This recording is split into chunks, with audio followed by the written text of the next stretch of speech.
जी अस्सलाम वालेकुम। KF5 lecture 4। अच्छा, एक सवाल कल वाले लेक्चर में से पूछ रहे हैं, पहले उसको ज़रा एड्रेस कर लें। देखें जी मोहतरम, एक है डेवलपमेंट अच्छी वाली और एक है बुरी वाली। अब वाज़े तौर पे ना सवाल के अंदर जो है ऐसा लफ्ज़ नहीं लिखा होगा, कोई नहीं, मैं अभी बोल ही रहा हूँ। अच्छा, अब एक है, अभी सुनते रहें, सुनने वाली बात है सिर्फ। अच्छा, एक है डेवलपमेंट अच्छी वाली और एक है डेवलपमेंट बुरी वाली। तो अब सवाल ये राइज होगा कि हमें कब पता चला करेगा डेवलपमेंट अच्छी वाली है और कब पता चला करेगा डेवलपमेंट बुरी वाली है। तो ये एक सवाल है कि हमें किस वक्त पता चलेगा डेवलपमेंट अच्छी वाली है और किस वक्त पता चलेगा डेवलपमेंट बुरी वाली है। अब अगर एग्जामिनर बहुत ज्यादा फैसिलिटेट करने पे आए तो वो ऐसा लफ्ज लिख देगा 6 क्राइटेरिया इज मेट, 6 क्राइटेरिया पूरा हो गया, या ये लफ्ज लिख देगा 6 क्राइटेरिया इज नॉट मेट। कोई भी ऐसा लफ्ज लिख देगा जिससे वाज़े तौर पे पता चल जाए, लेकिन ऑब्वियसली वो ये लफ्ज नहीं लिखता, उसकी जगह कोई ऐसी इंडिकेशन दे देता है जिससे क्लियरली पता चल जाता है, कोई डाउट ही नहीं रह जाता कि ये डेवलपमेंट अच्छी वाली है या बुरी वाली है। मिसाल के तौर पे कल वाला सवाल लेते हैं। आप नजर आ रहा है उधर, हाथ खड़ा करें, स्क्रीन नजर आ रही है। अच्छा, मिसाल के तौर पे कल वाला सवाल लेते हैं। प्रोजेक्ट शुरू कब हुआ था? पिछले साल। हमें पता ही नहीं कमर्शियली वायबल का मतलब क्या है, हमें पता ही नहीं। हम पेपर में पहली दफा बैठे थे जिस टाइम में मिसाल के तौर पे ये सवाल आया, लफ्ज का पता ही नहीं कमर्शियली वायबल क्या है, यानी मार्केट ने एक्सेप्ट कर लिया शायद चीज को, ये मतलब है feasible, commercially viable, commercially feasible. अच्छा, और उसके बाद इस दिन हमने डेवलपमेंट कंप्लीट कर दी। डेवलपमेंट कंप्लीट करने में दो बातें आती हैं। नंबर 1, एक तो आपने डेवलपमेंट मुकम्मल कर दी और दूसरा आपने प्रोडक्शन क्या कर दी होगी, स्टार्ट कर दी होगी। डेवलपमेंट मुकम्मल कर दी होगी और प्रोडक्शन आपने स्टार्ट कर दी होगी। अच्छा, ये तो वाज़े पता चला था डेवलपमेंट मुकम्मल हो गई है। ये कहां से पता चल रहा था? ये पता चल रहा था, सवाल के अंदर एक लाइन लिखी हुई थी कि मार्च 16 को प्रोजेक्ट पे खर्चा होना बंद हो गया था। एक ये बहुत वाज़े लाइन थी डेवलपमेंट कंप्लीट होने की, और इससे भी बड़ी जो वाज़े लाइन थी वो सवाल के अंदर ये थी कि the new process became operational from 1 April 16। Operational का क्या मतलब है? फैक्ट्री में जाके ये चला गया होगा और चीजें बनना शुरू हो गई होंगी। अब सवाल हमारा जो फंसा हुआ है वो इधर फंसा हुआ है कि डेवलपमेंट अच्छी वाली या बुरी वाली चल रही है। उसमें सवाल में आप अगर की डेट्स लिख लिया करेंगे ना तो आपको क्लियरली पता चल जाया करेगा कि क्या सीन चल रहा है। जब आपने ये 3 इवेंट सवाल में ढूंढे, आपने इवेंट 1 लिखा, इवेंट 2 लिखा, इवेंट 3 लिखा, तो बाय डिफॉल्ट जहन में ये आया कि कुछ हुआ है इस दिन, इसका मतलब है इससे पहले ये चीज नहीं थी। तो फिर ये क्या चीज है? इसका मतलब है हम ऐसी फेज की तरफ मूव कर गए हैं जो कौन सी वाली डेवलपमेंट है, अच्छी है। तो सवाल के अंदर क्लियरली डेट्स में ऐसी लाइन आ जाया करेगी जिससे क्लियरली आपको पता चल जाया करेगा कि ये अच्छी वाली है या बुरी वाली है। तो ऐसी कोई बात नहीं, अगले सवालों में आएंगे, वहां भी प्रैक्टिस होगी हमारी। तो कोई ना कोई सवाल वाला ऐसी लाइन बीच में डाल दिया करेगा जहां से हमें पता चल जाएगा अब हम मोटरवे पे चढ़ गए हैं। पहले जीटी रोड पे थे, अब हम मोटरवे पे चढ़ गए हैं। जी, ये हो सकता है, मतलब बुरी से हम अच्छी में, बुरी से निकल के अच्छी में, ऐसा भी हो सकता है कि वो करेंगे। ओके, अच्छा जी, अब थोड़ी सी एक डिस्कशन करनी थी आगे मूव करने से पहले, ताकि इस सवाल को फिर हम फॉर्मल तरीके से कर सकें। अमोर्टाइजेशन और इम्पेयरमेंट के ऊपर। अमोर्टाइजेशन आज की एक नई डिस्कशन, फिर हम इस सवाल की तरफ मूव करते हैं। अमोर्टाइजेशन और किसकी? इम्पेयरमेंट की। मेरा नहीं ख्याल यार लिखने की जरूरत पड़ेगी आपको। अमोर्टाइजेशन और इम्पेयरमेंट की डिस्कशन। अच्छा, जब इंटेंजिबल्स की बात आई तो इनटेंजिबल्स जो है जब लिस्ट डाउन किए गए तो फर्ज करें इन्होंने 500 इंटेंजिबल लिस्ट डाउन कर लिए कि पूरी दुनिया में 500 इंटेंजिबल हैं। उन 500 में से 5 नहीं, आज मेरी डिस्कशन कुछ और है, उन 500 में से 3 इंटेंजिबल इन्होंने पकड़े। 500 में से कितने इंटेंजिबल पकड़े? 3 इंटेंजिबल पकड़े।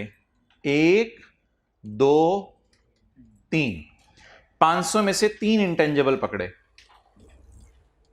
गुडविल इंटेंजिबल है? गुडविल असल में अगर अपनी गुडविल है वो तो इंटेंजिबल है ही नहीं, लेकिन अगर परचेज की हुई गुडविल है तो वो इंटेंजिबल है। गुडविल ना ना ना ना ना, कल वाली बात नहीं है, कल वाली बात मैं नहीं कर रहा। Intangible having indefinite life. Intangible having indefinite life. Intangible having indefinite life क्या मतलब? कोई फॉर्मूला है, हो सकता है उसकी लाइफ 10 साल हो, कोई और फॉर्मूला है उसकी लाइफ पता ही ना हो, कोई सॉफ्टवेयर है उसकी लाइफ पता हो 20 साल है, कोई सॉफ्टवेयर है पता चले कि वो हमने हमेशा ही साथ चलाना है उसे। अच्छा, और तीसरे नंबर के ऊपर ऐसी अच्छी डेवलपमेंट जो बैलेंस शीट में नजर आ रही है लेकिन अभी प्रोजेक्ट मुकम्मल नहीं हुआ। हमने सवाल भी किया था क्लास में, और जिसको इंपेयरमेंट लॉस से गुजारा था। तो ऐसी अच्छी डेवलपमेंट जिसको हम ग्रीन से हाईलाइट करते थे, ऐसी अच्छी डेवलपमेंट, मिसाल के तौर पे अगर हम बिल्कुल एंड पे आए तो मैं किस डेवलपमेंट की बात कर रहा हूं? मैं इस डेवलपमेंट की बात कर रहा हूं। ये तो रिसर्च थी, याद है ये सवाल? ये बुरी वाली, यहां खड़े होके क्या मैं कह सकता हूं development work is in progress? Development work is in, ऐसी अच्छी डेवलपमेंट जो इन प्रोग्रेस है, यानी डेवलप हो रही है चीज लेकिन अभी तक मुकम्मल नहीं हुई, इसको क्या कहेंगे? रिसर्च। इसे क्या कहेंगे? बुरी वाली डेवलपमेंट। इसे कहेंगे अच्छी वाली डेवलपमेंट। और अगर साइंसदानों को आपने कमरे से नहीं निकाला R&D डिपार्टमेंट से, तो बैलेंस शीट में ये डेवलपमेंट वर्क इन प्रोग्रेस के तौर पे नजर आएगी। हाँ, इधर डेवलपमेंट नजर नहीं आएगी, इधर तो इनटेंजिबल हमारा नजर आएगा प्रॉपर। क्लियर? तो डेवलपमेंट वर्क इन प्रोग्रेस, या जैसे घर बन रहा होता है तो 2-3 कमरे नजर आ जाते हैं, बाकी कमरे वॉशरूम भी बनने होते हैं, तो इसी तरह डेवलपमेंट वर्क इन प्रोग्रेस। ये जो 3 इंटेंजिबल हैं, कितने intangible? 3। Number 1 goodwill, number 2 intangible having indefinite life, and number 3 development कौन सी वाली? Work in progress. इन तीनों, ये आज बिल्कुल नया कॉन्सेप्ट है, इन तीनों के बारे में स्टैंडर्ड बनाने वालों ने कहा डू नॉट अमोर्टाइज। बोलें जी लफ्ज। ये लैंड की तरह टाइप कोई चीजें हैं। लैंड को अमोर्टाइज डेप्रिशिएट करते थे? नहीं करते थे। तो इनको आपने अमोर्टाइज, ये सारा लिखा हुआ एक सफे पे भी मैं सफा निकालने लगा हूं, कोई लिखने की जरूरत नहीं। डू नॉट, गुडविल क्यों नहीं अमोर्टाइज कर सकते? गुडविल की तो लाइफ ही नहीं पता ना, गुडविल तो बिजनेस की बस है, अब पता नहीं कितना अरसा साथ चलेगी। और इनटेंजिबल जिसकी लाइफ ही नहीं पता, उसको अमोर्टाइज करना भी चाहो तो चपेट मारेगा वो, मुझे क्या अमोर्टाइज करे, मेरी तो लाइफ नहीं पता। और ऐसी डेवलपमेंट वर्क इन प्रोग्रेस, भाईजान ये डेवलपमेंट वर्क इन प्रोग्रेस को अगर बिल्डिंग वर्क इन प्रोग्रेस समझो तो फिर तो IS 16 में भी इसे डेप्रिशिएट नहीं करते थे। मिसाल के तौर पे आपने एक बिल्डिंग बनानी शुरू कर दी, आपने 5 फ्लोर का प्लाजा बनाना है, आप 2 फ्लोर बन गए हैं, तीसरे पे सीमेंट हो रहा है, चौथे पे, 5वें पे काम शुरू होगा आने वाले दिनों पे, तो क्या उस बिल्डिंग को अमोर्टाइज डेप्रिशिएट करते थे IS 16 में या इंट्रो FR1 की क्लास में? नहीं। तो वर्क इन प्रोग्रेस तो टेंजिबल्स को भी डेप्रिशिएट नहीं करते, तो ऑब्वियसली इनटेंजिबल्स को भी डेप्रिशिएट नहीं करेंगे। तो ये बात बिल्कुल अलग है। ये किसकी डिस्कशन आज हो रही है? कल डिस्कशन हो रही थी इंटेंजिबल है भी या नहीं है, कल ये डिस्कशन हो रही थी। आज डिस्कशन हो रही है, मिसाल के तौर पे कल डिस्कशन हो रही थी ये बच्चा इस क्लास का बच्चा है भी या नहीं है। अब आज डिस्कशन हो रही है अगर इस क्लास का बच्चा है तो होमवर्क किया है या नहीं किया, ये डिस्कशन हो रही है। तो कल डिस्कशन हो रही थी इंटेंजिबल है भी या नहीं है, और आज डिस्कशन हो रही है अगर इंटेंजिबल, मुझे बोलने दें, सीए कराने दें, अगर इंटेंजिबल है तो क्या इस काबिल है कि अमोर्टाइज करें या ना करें। अब अगर इंटेंजिबल इस काबिल नहीं है कि इसको अमोर्टाइज ना करें तो वो 3 किस्म के इंटेंजिबल होंगे। अच्छा, अब मैं आपको, ये आवाज बंद करवाओ यार, अब मैं आपको मिसालें देने लगा हूं, आपने मुझे बताना है इसके अलावा बाकी, इसके अलावा बाकी कौन से? अदर्स के कोई चक्कर नहीं, अदर्स के मैं नाम नहीं लिख रहा, उनको आप क्या करेंगे? अमोर्टाइज, उनको अमोर्टाइज करेंगे, कुछ नोट करने की जरूरत नहीं, अभी आपको दिखा दूंगा ये सारा। अच्छा जी, अब मैं कहता हूं मैंने माइक्रोसॉफ्ट ऑफिस परचेज किया है, और माइक्रोसॉफ्ट ऑफिस वालों ने कहा ये 5 साल का लाइसेंस है आपका, तो बता दें जी मैं इसको अमोर्टाइज करूं या ना करूं? क्या ये सॉफ्टवेयर है या गुडविल है? सॉफ्टवेयर है। क्या इसकी लाइफ इंडेफिनिट है या पता है? क्या मैं ये सॉफ्टवेयर खुद बना रहा हूं अपने R&D डिपार्टमेंट के अंदर या बना बनाया खरीदा है? अगर इन तीनों में से एक भी बात नहीं पाई जा रही इसमें, तो क्या मैं इसको अदर्स की कैटेगरी में डाल सकता हूं? तो जो चीज इन तीनों में नहीं है वो अदर्स है। अदर्स को मैं क्या करूंगा? कॉस्ट पकड़ूंगा, रेजिडुअल वैल्यू माइनस करूंगा और लाइफ से क्या कर दूंगा? डिवाइड कर दूंगा। अगला सवाल मेरा, मिसाल के तौर पे मैं ये कहता हूं कि मैंने फिशिंग लाइसेंस खरीदा है हुकूमत से 15 साल के लिए। अगर मैंने फिशिंग लाइसेंस हुकूमत से 15 साल के लिए खरीदा है, तो क्या ये फिशिंग लाइसेंस है या गुडविल है? फिशिंग लाइसेंस है। क्या ये ऐसा इंटेंजिबल है जिसकी लाइफ मालूम नहीं? हुकूमत ने खास अरसे के लिए मुझे लाइसेंस दिया या हमेशा के लिए दे दिया? क्या ये अंडर प्रोग्रेस कोई मैं खुद चीज बना रहा हूं या बनी बनाई खरीदी है? बनी बनाई खरीदी है। तो जब ये तीनों में से नहीं है तो फिर ये अदर्स के अंदर फॉल करेगा। जब अदर्स के अंदर फॉल करेगा तो अमोर्टाइज करेंगे। और इसी तरह मिसाल के तौर पे मैंने किसी चीज का फॉर्मूला बनाया है और मैं कहता हूं कि वो फॉर्मूला जो है वो पता नहीं कितने साल साथ दे, मेरा 50 साल दे, 60 साल दे, 70 साल दे, शायद देता ही रहेगा वो साथ मेरा, मुझे नहीं पता कितने साल साथ देगा। उस फॉर्मूले को क्या कहूं मैं? Intangible having. इसको अमोर्टाइज करने की जरूरत नहीं है। डन। तो तीन चीजों को कल डिस्कशन हो रही थी कौन कौन से इंटेंजिबल हैं और कौन से नहीं हैं। आज अगली डिस्कशन है। जब डिसाइड हो गया एक चीज इंटेंजिबल है तो अमोर्टाइज करना है या नहीं करना। अच्छा, अब इसमें मुझे ये बता दें, एक इंपेयरमेंट का कॉन्सेप्ट भी है। ये तो अमोर्टाइजेशन हो गई। इनको इंपेयरमेंट टेस्ट से गुजारा जाता है। इनको इंपेयरमेंट टेस्ट से गुजारा जाता है, एनुअली भी गुजारा जाता है, और अगर साल के दरमियान भी कोई मसला हो जाए तो साल के दरमियान भी इनको गुजार लेते हैं हम इंपेयरमेंट टेस्ट से। इनको इंपेयरमेंट टेस्ट से गुजारा जाता है। लेकिन ये वाले जो हैं इनको इंपेयरमेंट टेस्ट से हर साल नहीं गुजारा जाता। इन पे इंपेयरमेंट टेस्ट लगाया जाता है इफ क्या आ जाए? कोई इंडिकेशन आ जाए। अगर कोई इंडिकेशन आ जाए तो इनको इंपेयरमेंट टेस्ट से गुजारा जाता है। क्लियर? अब इस बात का मतलब क्या होगा? इनको इंपेयरमेंट टेस्ट से हर साल गुजारा जाएगा। मतलब यह है जिनका फर्स्ट डे वो अटेंटिव रहे, बातें आसान समझ आ रही होंगी। अब इनको इंपेयरमेंट टेस्ट से हर साल गुजारा जाएगा। क्या मतलब है? हर साल चेक करें कहीं हमारा intangible having indefinite life impair तो नहीं हो गया। इंपेयर करने का क्या तरीका है? कॉस्ट को लाइफ से डिवाइड करें या कैरिंग अमाउंट को रिकवरेबल अमाउंट से कंपेयर करें? कैरिंग अमाउंट को रिकवर। अमोर्टाइजेशन क्या होती है? Cost divided by life. और इंपेयरमेंट क्या होती है? Carrying amount is compared with recoverable amount. तो इन तीनों को, चाहे गुडविल है, चाहे इंटेंजिबल हैविंग इंडेफिनिट लाइफ है, चाहे डेवलपमेंट वर्क इन प्रोग्रेस है, इन तीनों को हर साल जरूरी है आपने इंपेयरमेंट टेस्ट से गुजारना है। उसके बाद हो सकता है ये इंपेयर हो गया हो सकता है इंपेयर ना हुआ हो, और बाकी जितने हैं उनको हर साल अमोर्टाइज तो करना है।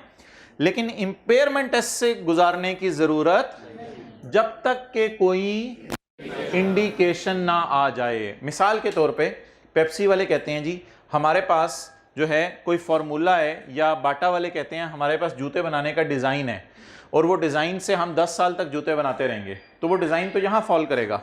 अब जब तक बाटा का कोई स्ट्रॉन्ग कंपेटिटर मार्केट में नहीं आता और बाटा की अच्छी खासी चल रही है बाजार में और चीज़ें अच्छी बिक रही हैं, तो फिर बाटा को इंपेयरमेंट टेस्ट लगाने की ज़रूरत। इंपेयरमेंट टेस्ट सिर्फ कब लगेगा? जब कोई इंडिकेटर, क्योंकि इंपेयरमेंट टेस्ट लगाना एक मुश्किल काम है, आसान काम है।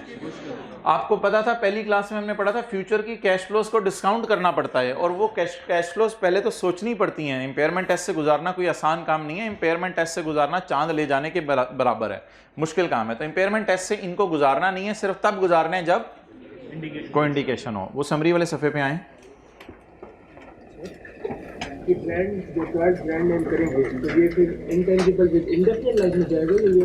कौन सा? अगर लाइफ उसकी गिवन है तो फिर गिवन है, नहीं है तो नहीं है। होस्ते गिवन हो, होस्ते ना गिवन हो। Page number 23।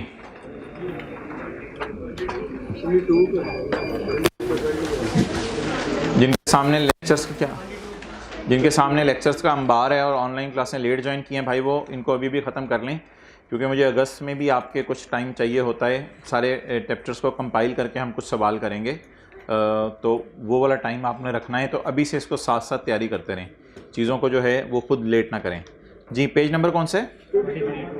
22। अमोर्टाइजेशन की डिस्कशन होने लगी है और इम्पेयरमेंट की डिस्कशन होने लगी है। परचेज गुडविल इंटेंजिबल तो है, लेकिन इसको अमोर्टाइज नहीं करना। Asset which meets the development conditions but yet not completed. इसको क्या कहते हैं बोले? Work in progress. इसको भी आपने अमोर्टाइज नहीं करना। इनटेंजिबल हैविंग यानी period of benefit not known, इनको भी आपने अमोर्टाइज नहीं करना। Only impairment test is perform. ये कंपल्सरी है परफॉर्म करना या मर्जी है? कंपल्सरी है परफॉर्म करना। No amortization is charge. Clear? इसके अलावा कौन से एसेट्स होंगे? अदर क्या मतलब? इन तीन के अलावा वाले। इनको ना अभी पूरा नहीं पढ़ना आपने, इनको आपने क्या करना है? अमोर्टाइज करना है। और इनको इंपेयरमेंट टेस्ट से सिर्फ कब गुजारना है? अभी ये लाइनें मैंने शॉर्टर ऑफ वाली नहीं पढ़ी, ये आपको मैंने बाद में पढ़ानी है। क्लियर? तो ये एक कॉन्सेप्ट था जो जहन में होना चाहिए। तो पहले क्या डिसाइड हुआ करेगा? इंटेंजिबल भी है या? जब डिसाइड हो गया इंटेंजिबल है, तो फिर अगली डिस्कशन क्या हुआ करेगी कि इसको अमोर्टाइज करना है या नहीं करना। बस तीन चीजों को अमोर्टाइज नहीं करना, बाकी सारी चीजें अमोर्टाइज करना है, क्योंकि इन तीन चीजों की लाइफ हो ही नहीं सकती ना। गुडविल की भी लाइफ नहीं हो सकती, इंटेंजिबल हैविंग इंडेफिनिट लाइफ की भी लाइफ नहीं हो सकती, और ऐसी डेवलपमेंट जो अभी चल रही है मुकम्मल नहीं हुई उसकी भी लाइफ नहीं हो सकती। ओके, अब वापस आ जाए सवाल की तरफ।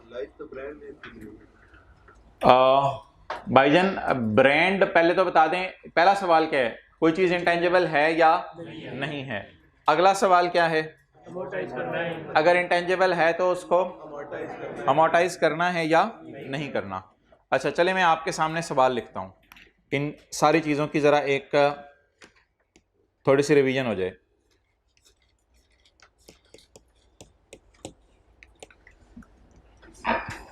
आई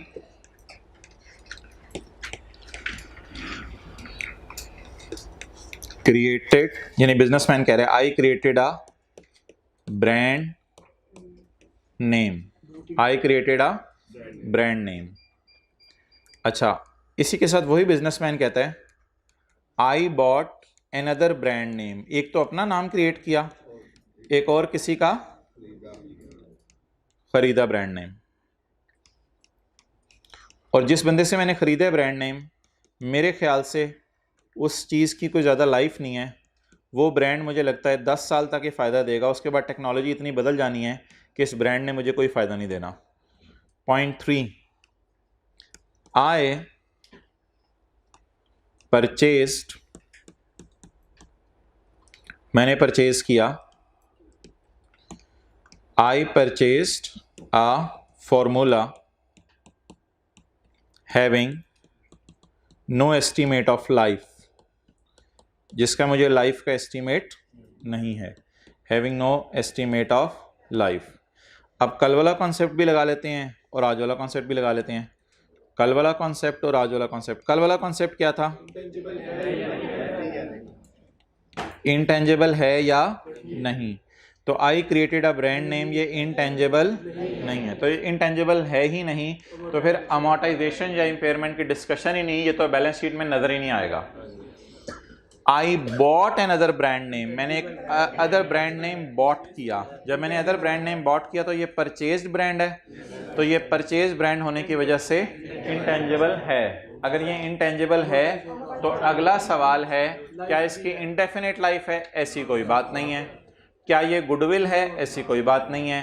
क्या ये ऐसा एसेट है जिसकी लाइफ मालूम नहीं है? ऐसी कोई बात नहीं है। तो इसको हम क्या करेंगे? अमोर्टाइज करेंगे, और कोई इंडिकेशन हुई तो इंपेयरमेंट टेस्ट से भी गुजारेंगे। उसके बाद मैंने एक फॉर्मूला बाय किया है, आई परचेज्ड अ फॉर्मूला, मैंने एक फॉर्मूला बाय किया है। अगर मैंने फॉर्मूला बाय किया है तो पहले कल वाली बात करते हैं कि ये कोई इंटरनली जनरेटेड टाइप चीज़ नहीं है, ये परचेज्ड है। और मैंने कहा था परचेज तो सारे इंटेंजिबल होते हैं, तो क्या ये इंटेंजिबल है? बिल्कुल है। ठीक है, ना ये इंटरनली जनरेटेड ब्रांड है, ना ये इंटरनली जनरेटेड मेथड है, ना इंटरनली जनरेटेड पब्लिशिंग टाइटल है, ना इंटरनली जनरेटेड कस्टमर लिस्ट है, ये तो परचेज्ड फार्मूला है, तो ये इंटेंजिबल एसेट है। अगला सवाल है इसको अमोर्टाइज करना है या नहीं करना। बिल्कुल ये सवाल जहन में आना चाहिए क्योंकि ये इंटेंजिबल है, तो अमोर्टाइज करना है या नहीं करना, तो उसका जवाब है इसको अमोर्टाइज नहीं करेंगे क्योंकि इसकी लाइफ नहीं पता, लेकिन इसको हर साल इम्पेयरमेंट टेस्ट से गुजारेंगे। तो ये वो है जो कल से हम लगे हुए हैं, उस बात की सारी की summary. I don't think so इसके नोट करने की ज़रूरत है, सवालों में यही तो सारी चीज़ें आ रही हैं। ओके, नोट्स किसके पास नहीं है तो फिर खींच लें, फिर खींचनी है तो कब ये नोट क्या करना है आपने। ये तो ऐसे ही एक दो लोगों ने पूछा था, सेकंड रो में भी दे दो।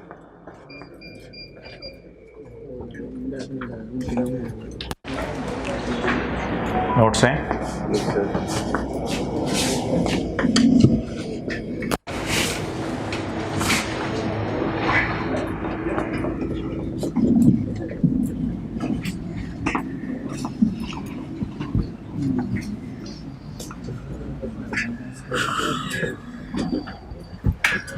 ओके,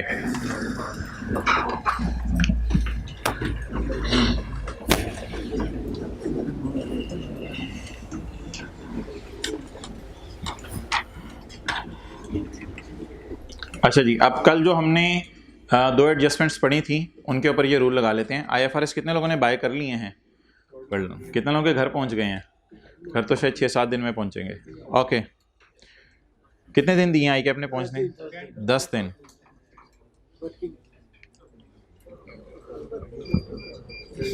ओके, अच्छा जी, हमने कल पॉइंट 1 पढ़ा था।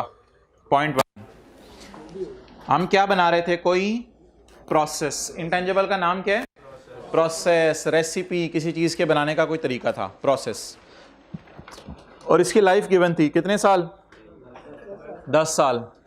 और ये हम क्या कर रहे थे? ये जो एक्सपेंसेस इनकर कर रहे थे, परचेज किए हैं या आहिस्ता आहिस्ता इनकर कर रहे थे? तो बोलें ये इंटरनली जनरेटेड प्रोसेस है। बोलें तो ये किताब का page number 26, internally generated process है। पहला सवाल ये हो गया। तो ये इंटरनली जनरेटेड ब्रांड तो नहीं है, मेथड तो नहीं है, पब्लिशिंग टाइटल तो नहीं है, कस्टमर लिस्ट तो नहीं है। तो अब ये इंटरनली जनरेटेड प्रोसेस है, तो इसका मतलब है कल की बहस के मुताबिक ये इंटेंजिबल है। अगला सवाल क्या होगा कि ये इंटेंजिबल अमोर्टाइज करना है या नहीं करना। तो क्या ये प्रोसेस है या गुडविल है? क्या ये इनडेफिनेट लाइफ है या 10 साल गिवन है? क्या ये डेवलपमेंट इन प्रोग्रेस है या लॉन्च हो चुकी है? लॉन्च हो चुकी है, ऑपरेशनल हो चुकी है। क्या हमारे साल साइंसदान घरों में जा चुके हैं? तो इसका मतलब है इन तीनों में से कुछ नहीं है, तो ये अदर्स है। तो जो आज डिस्कशन की है इसको अमोर्टाइज करेंगे, बिल्कुल करेंगे। ऐसी कोई इंडिकेशन सवाल में दी नहीं कि इसे इंपेयरमेंट टेस्ट से गुजारें, तो इसको सिर्फ क्या करेंगे? अमोर्टाइज करेंगे। अगला, कल की डिस्कशन के मुताबिक एक्वायर किया था नया सॉफ्टवेयर, तो ये परचेज्ड है या इंटरनली जनरेटेड है? तो इसमें रिसर्च एंड डेवलपमेंट के चक्कर में पड़ने की ज़रूरत नहीं है, क्योंकि जो इंटरनली जनरेट चीज़ होती है उसमें ये सवाल पैदा होता है कि ये रिसर्च है या डेवलपमेंट है। ये इंटरनली जनरेट नहीं हुआ हुआ, इसलिए इसमें रिसर्च डेवलपमेंट के चक्कर में पड़ने की ज़रूरत नहीं। इसमें ये सोचने IAS 16 की तरह किन चीज़ों को एसेट की कॉस्ट का पार्ट बनाना है और किन को एसेट की कॉस्ट का पार्ट नहीं बनाना। पहला सवाल ये हो गया। दूसरा सवाल मेरा आपसे ये है कि ये जो सॉफ्टवेयर है, ये सॉफ्टवेयर क्या गुडविल है?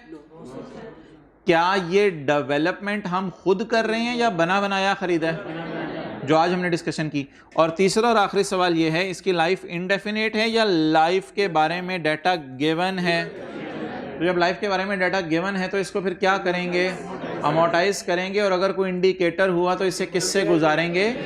इंपेयरमेंट टेस्ट से गुजारेंगे। तो आज के बाद जैसे ही इंटेंजिबल्स का सवाल आएगा पेपर में, तो दो चीज़ें जहन में रखनी है। पहले डिसाइड किया करें इंटेंजिबल है भी नहीं, और जब डिसाइड हो जाएगा इंटेंजिबल है तो फिर ये सोचा करेंगे अमोर्टाइज करना है या नहीं करना। जैसे लैंड, बिल्डिंग, प्लांट आता था, बिल्डिंग और प्लांट को डेप्रिशिएट करते थे, लैंड को डेप्रिशिएट नहीं करते थे। ओके जी, पॉइंट 4 बता दें जी।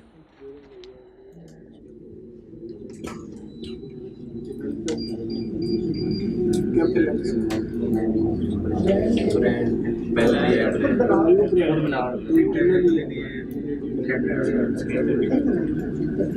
जी, कितने हजरात कहते हैं ये इंटेंजिबल है, कितने हजरात कहते हैं ये इंटेंजिबल नहीं है। हाइब्रिड में तो दोनों सवालों पे किसी ने हाथ नहीं खड़ा किया, इसमें दोबारा पूछ रहा हूँ, कितने लोग कहते हैं ये इंटेंजिबल है, कितने लोग कहते हैं ये इंटेंजिबल नहीं है।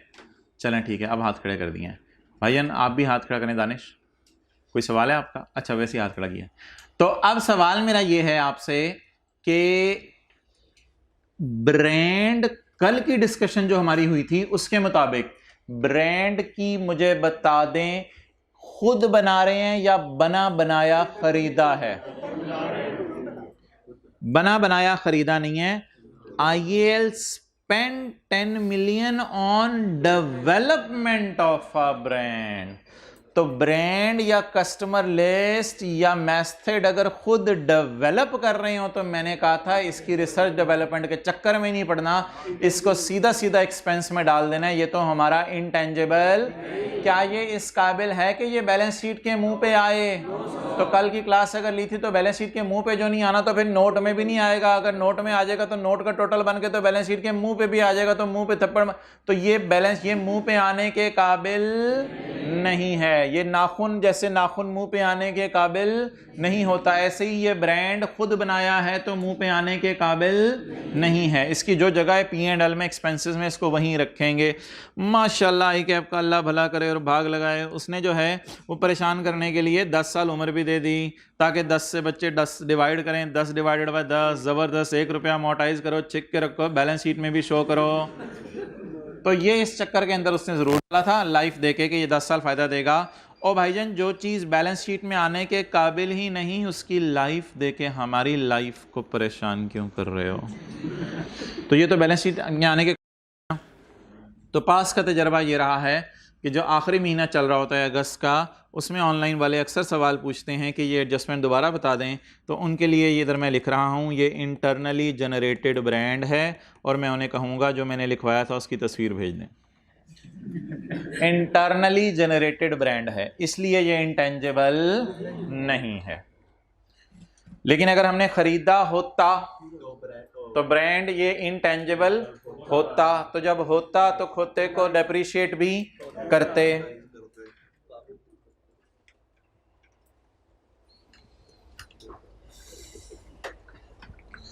ओके,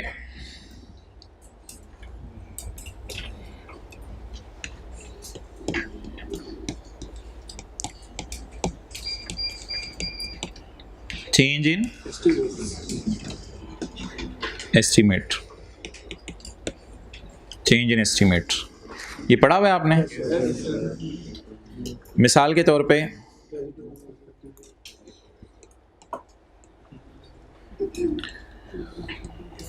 आपने सोचा था कि मैंने एक 100 रुपये का एसेट खरीदा है, 100 रुपये का एसेट खरीदा है, तो मैं इसको जो है वो डेप्रिशिएट करूंगा 25, 25, 25 और 25। 4 सालों में एसेट की कॉस्ट है 100 रुपया, लाइफ कितनी है? 4 साल। यह आपने ओरिजिनली सोचा था। लेकिन जब आप यहां पे खड़े थे, इधर खड़े थे पहले साल के एंड पे, तो पहले साल के एंड पे एसेट को इस्तेमाल करके आपको अंदाजा हुआ कि एसेट में से ची ची की आवाजें आ रही हैं। तो आपने कहा मैंने तो सोचा था ये 4 साल चलेगा, लेकिन मुझे लगता है कि ये 4 साल तो दूर की बात, ये अब टोटल 3 साल या बकाया 2 साल निकाल जाए तो भी बड़ी बात है, ये अब टोटल 4 साल नहीं चलेगा। जिस वक्त हम यहां पे खड़े थे तो हमने सोचा था ये 4 साल हमारे साथ रहेगा, लेकिन जिस वक्त हम यहाँ पे खड़े हुए और हमने एक्चुअली देख लिया कि क्या हालात चल रहे हैं इसके, तो हमने सोचा कि यार हमने जो अंदाज़ा लगाया था वो अंदाज़ा तो मुनासिब नहीं था। अब आप 2 फिक्रे बोल सकते हैं, दोनों का सेम मतलब है कि it's total life is reduced from 4 to 3 या it's remaining life is only 2 years। दोनों बातों का एक ही मतलब है, जिस मर्जी अंग्रेज को बिठा लें वो भी कहेगा इन दोनों बातों का एक ही मतलब है। तो रिमेनिंग लाइफ इज 2 years या total life is reduced from 4 to 3 years। अब आपने क्या करना है, जब भी लाइफ रिड्यूस हो जाए you have to calculate the BB. You have to calculate the BB. If BB is there, now you can solve easily the remaining part of question. So, if you are standing here, the BB is 75. 100 minus 25 आजकल क्या आ रहा है 75। अब आपने 75 की BB जब calculate कर ली, now the remaining life of BB book value is only 2 years. Now you are supposed to depreciate 70 Urdu में। अब आपने क्या करना है, 75 को कितने सालों में खत्म करना है, 2 सालों पे। साथ वाले का कैलकुलेटर पकड़ें, 75 को 2 से डिवाइड करें, 37.5। तो अब आप कितने सालों में इस एसेट की जान ले लेंगे, 2 सालों में। 37.5 दूसरे साल और 37.5 तीसरे साल, और तीसरे साल के एंड पे इस एसेट की बीवी कितनी आ जाएगी, 0 आ जाएगी। इसको क्या कहते हैं, change in estimate. Change in estimate. तो सवाल लिखें इसका, नीचे आगे इसका सोल्यूशन लिख लें। अब आप 37.5 माइनस में इसलिए लिख रहा हूं कि डेप्रिसिएशन है। तो we purchased asset on 1 January 2010। ये छोटा सा सवाल लिख लें, वी परचेज्ड एसेट, साथ वाले रजिस्टर पे लिख लें, नहीं जगह तो। We purchased asset on 1 January 2010 for ₹100। For ₹100 we purchased asset on 1 January 2010 for ₹100। Danish ये सवाल टाइप करा के किताब में डलवा दें। For ₹100 on 1 January 2010 having life of 4 years। Having life of 4 years। We purchased an asset on 1 January 2010 for ₹400 having life of 4 years. Full stop. Oh, OH, oh, oh, oh, oh के बाद वो क्या, ये वाली डंडा और उसके नीचे नुक्ता, ये वाला ओह। ऑन 1 जनवरी 2011, ऑन 1 जनवरी 2011, जी बिल्कुल, टोटल लाइफ इज रिड्यूस्ड, जी बिल्कुल, total life is reduced from 4 to 3 years। Total life is reduced from 4 to 3 years। और रिमेनिंग लाइफ, ये इमरजेंसी एग्जिट वो है, और remaining life is 2 years।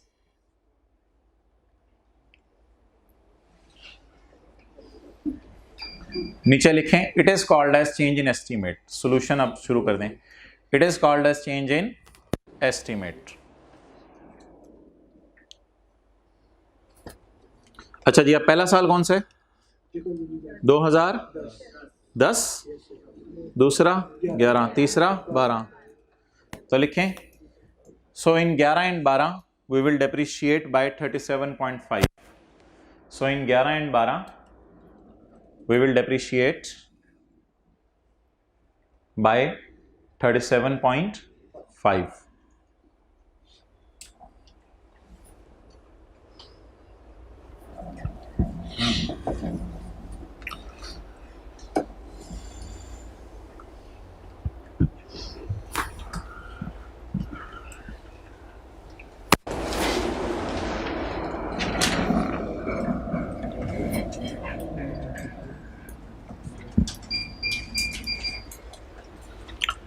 Okay,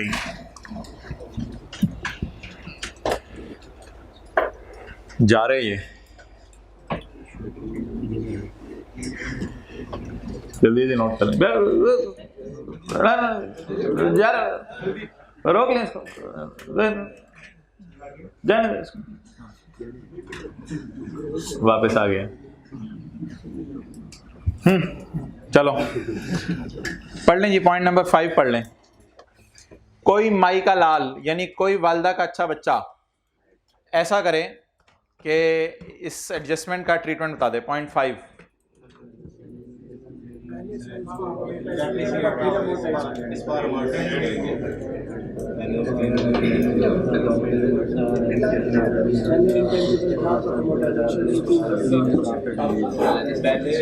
impairment test करेंगे। कोई figure फुगर्स निकाल दें जो आपने शो करानी है, फिगर्स फुगर्स निकाल दें कैलकुलेटर पे।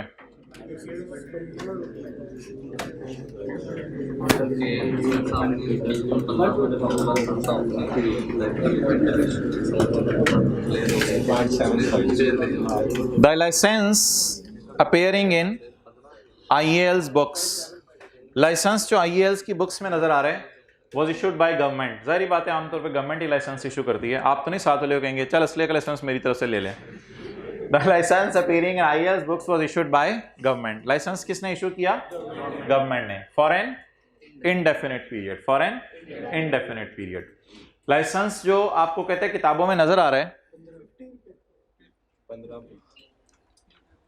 15 मिलियन का जो आपको लाइसेंस नजर आ रहा है साल के शुरू वाला, कहते हैं वो हुकूमत ने दिया था इनडेफिनिट पीरियड के लिए। मिसाल के तौर पे है भुट्टो का ज़माना था, आप भुट्टो के पास गए, भुट्टो से जाके कहा Bhutto how are you, Bhutto मुझे लाइसेंस चाहिए। भुट्टो ने कहा ठीक है मैं आपको लाइसेंस देता हूँ। किस चीज़ का लाइसेंस चाहिए जी? मुझे असलहे का या इंपोर्ट का या एक्सपोर्ट का लाइसेंस चाहिए, या मुझे मच्छियाँ निकालने के लिए फ़िशिंग लाइसेंस चाहिए। तो आपने लाइसेंस ख़रीदा, आपने भुट्टो से पूछा भुट्टो कितने अरसे के लिए यह लाइसेंस हुकूमत मुझे दे रही है? भुट्टो ने कहा ऐसी बातें ना करो, जाओ ये लाइसेंस हमेशा तुम्हारा है, परेशान ना हो, जब तक इस लाइसेंस को इस्तेमाल करो में कोई पूछने वाला नहीं है। The license appearing in IAL's books was issued by Bhutto government for an indefinite period. Bhutto के ज़माने में कितने अरसे के लिए मिला था इसको? इनडेफिनिट पीरियड के लिए। हाउएवर ऑन यकम जनवरी 16 किसकी हुकूमत? इमरान खान आ गया था? नहीं आया था, नवाज शरीफ था। हाउएवर ऑन यकम जनवरी 16 का नवाज शरीफ ने बुलाया, शरीफ इधर आ, नवाज शरीफ ने बुलाया इंटरनेशनल एसोसिएट्स लिमिटेड के ओनर को, इंटरनेशनल एसोसिएट्स लिमिटेड के ओनर को बुलाया और बुला के कहा कान इधर कर, ये लॉ भुट्टो वाला लॉ हम बदल रहे हैं, भुट्टो वाला लॉ बदल रहे हैं। और भुट्टो ने लॉ बनाया था ये लाइसेंस इनडेफिनिट पीरियड के लिए हैं, लेकिन अब नए लॉ के तहत हर 10 साल बाद तुम्हें ये लाइसेंस क्या करवाना पड़ेगा? रिन्यू करवाना पड़ेगा, यानी आपको और पैसे देने पड़ेंगे और हर 10 साल के बाद रिन्यू करवाना पड़ेगा। मुझे बता दें ये जो फ़िलहाल मैंने 15 मिलियन का किताबों में शो किया हुआ है, ये 15 मिलियन मुझे नए लॉ के तहत अब ये कितने साल और कोई पैसे रिन्यू कराने के नहीं देने पड़ेंगे? 10 साल तक। तो यकम जनवरी 16 हमारे साल का मिड है, हमारे साल का मिड है। तो हमारे साल के मिड में एक धमाका हुआ। इस सवाल में क्या धमाका हुआ था? इस सवाल में दूसरे साल के एंड पे धमाका हुआ था कि इसकी बकाया लाइफ 4 से गिर के या बकाया लाइफ 2 पे रह गई थी, इसकी बकाया लाइफ 2 पे रह गई थी। इस सवाल में क्या हुआ है? इसकी लाइफ जो है वो जो भुट्टो के ज़माने के अंदर जब हमने इसको ख़रीदा था तो भुट्टो ने ये कहा था कि भाईजान ये एसेट आप जो है वो यूज़ कर लो हमेशा के लिए, ये एसेट आप यूज़ कर लो हमेशा के लिए, ये एसेट आप यूज़ कर लो हमेशा के लिए, जब तक मर्ज़ी ये एसेट यूज़ करो, कोई आपको पूछने वाला नहीं। मुक जा यार, जब तक कोई आपको पूछने वाला नहीं, ये एसेट आप यूज़ कर लो हमेशा के लिए, हमेशा के लिए ये एसेट आप यूज़ कर लो। ये किसने कहा था? भुट्टो ने कहा था। लेकिन 30 जून 16 वाला हमारा साल था और यकम जुलाई 15 हमारे साल का पहला दिन था। तो यकम जनवरी 16 को नवाज शरीफ ने बुलाया, कान खोलने को कहा, हमारे कान में बोला पुत्र बकाया लाइफ सिर्फ कितने साल है? 10 साल। क्या हमारे ख्वाबों की धज्जियां बखेर दी इसने ये कह के कि बकाया लाइफ कितने साल है? 10 साल। अब बता दें अगर मैं कॉस्ट को पकड़ के 10 पे डिवाइड करूंगा तो ये कितने अरसे की डेप्रिसिएशन आएगी? पूरे साल की। लेकिन मुझे पूरे साल की डेप्रिसिएशन नहीं चाहिए, मुझे सिर्फ कितने महीने की चाहिए? 6 महीने की। तो याद रखिएगा कॉस्ट को अब जब भी लाइफ से डिवाइड करेंगे तो वो फैक्टर कितने साल की डेप्रिसिएशन देगा? पूरे साल की। हमें पूरे साल की चाहिए या 6 महीने की? 6 महीने की चाहिए। तो पिछले सवाल में 4 से लाइफ गिर के 3 पे रह गई थी, इस सवाल में इनडेफिनेट से गिर के 10 पे रह गई है।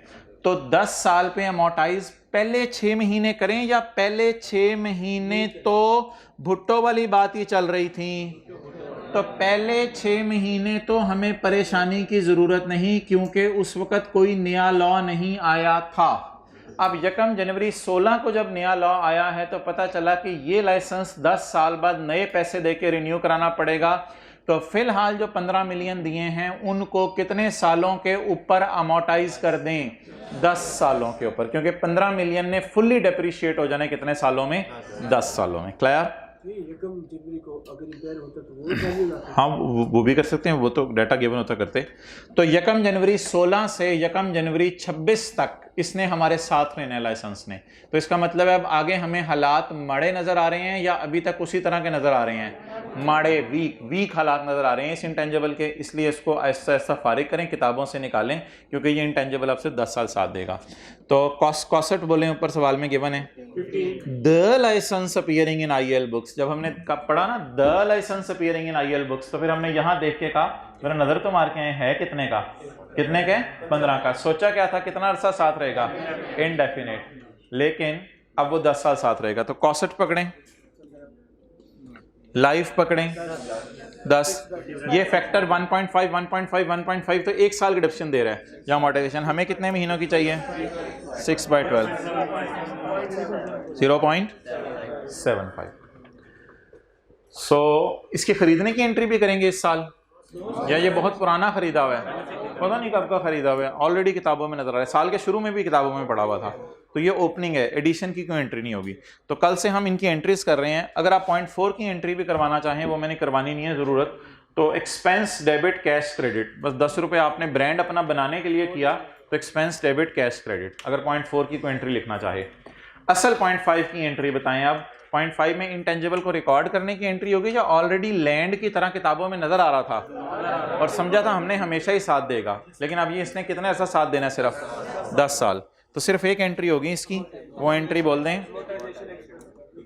Amortisation debit accumulated amortisation credit. कितने से? 0.75। ये इसकी जनरल एंट्री हो जाएगी, amortisation expense debit accumulated amortisation credit. IEL uses the cost model to value its intangible and amortize them on a straight line basis.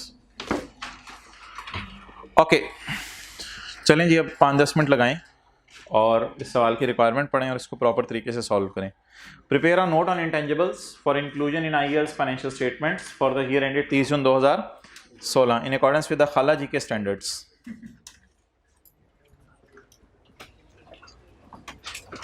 जी भाई, कंपनी का नाम बताएं।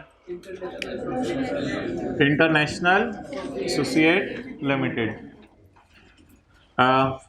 SOCI बनानी है, SOFP बनानी है, या note to the financial statement?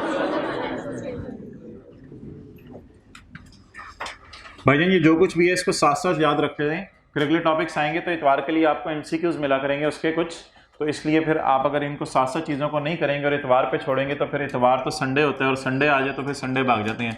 No Urdu वाले, note to the financial statements for the year ended 30 June 16। अच्छा जी, नोट का नाम क्या रखें? 5000 का नोट, नोट का नंबर जो मर्जी रख लें, मिसाल के तौर पे 16 नंबर नोट। इन टेंजिबल्स सबसे हाँ जी जी अब्दुल्ला, राइटिंग। अच्छा चलें ठीक है, अब से ऑनवर्ड्स मैं कर देता हूं। फिलहाल मैं पढ़ दूं IEL note to the financial statement for the year ended 30 June 16 intangibles. अब से ऑनवर्ड्स मैं बड़ी कर देता हूं। अच्छा, सबसे पहले आइडेंटिफाई करें हमारे सवाल में कौन कौन से इंटेंजिबल्स आ रहे हैं। बहुत से ब्रांड्स आ रहे हैं हमारे पास, एक सॉफ्टवेयर आ रहा है, एक लाइसेंस आ रहा है, और ये कब आ रहा है? साल के शुरू में।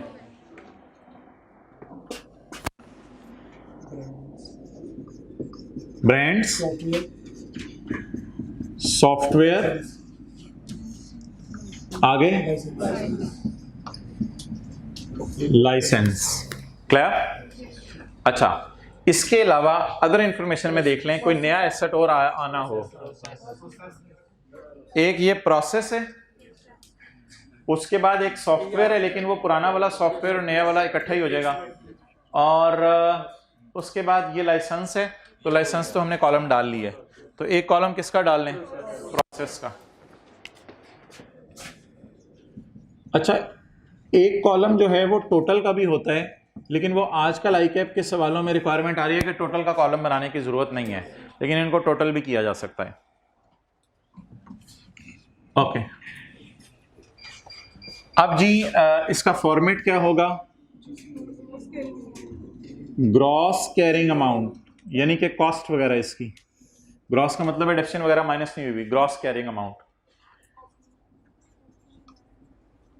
ओपनिंग और अकमुलेटेड अमोर्टाइजेशन, अकमुलेटेड अमोर्टाइजेशन। और अगर अकमुलेटेड इंपेयरमेंट लॉस आएगा किसी सवाल में तो उसके लिए हम फिर एक नई लाइन डालेंगे। अच्छा, और सबसे पहले ओपनिंग बैलेंसेस। जी, ब्रांड्स का ओपनिंग बैलेंस कितना आ रहा है? इधर आओ। 280 15 280 15। और प्रोसेस तो इस साल इंटेंजिबल बना, पिछले साल जितना भी खर्चा हुआ था, कल बात हुई थी, वो एक्सपेंस में चला गया था क्योंकि बुरी वाली डेवलपमेंट चल रही थी। ब्रांड्स कितना अमोर्टाइज हो चुके थे? 40। सॉफ्टवेयर 48। लाइसेंस इनडेफिनेट लाइफ था साल के शुरू में, साल के शुरू में। ओपनिंग का मतलब होता है 1 जुलाई 15। तो एसेट अकाउंट को स्टेटमेंट फॉर्म में प्रेजेंट कर देना, it is called as note. तो लाइसेंस का ओपनिंग बैलेंस, अकमुलेटेड डेप्रिसिएशन इसकी 0, अगर इसकी कॉस्ट 0 तो अकमुलेशन भी 0। ओके,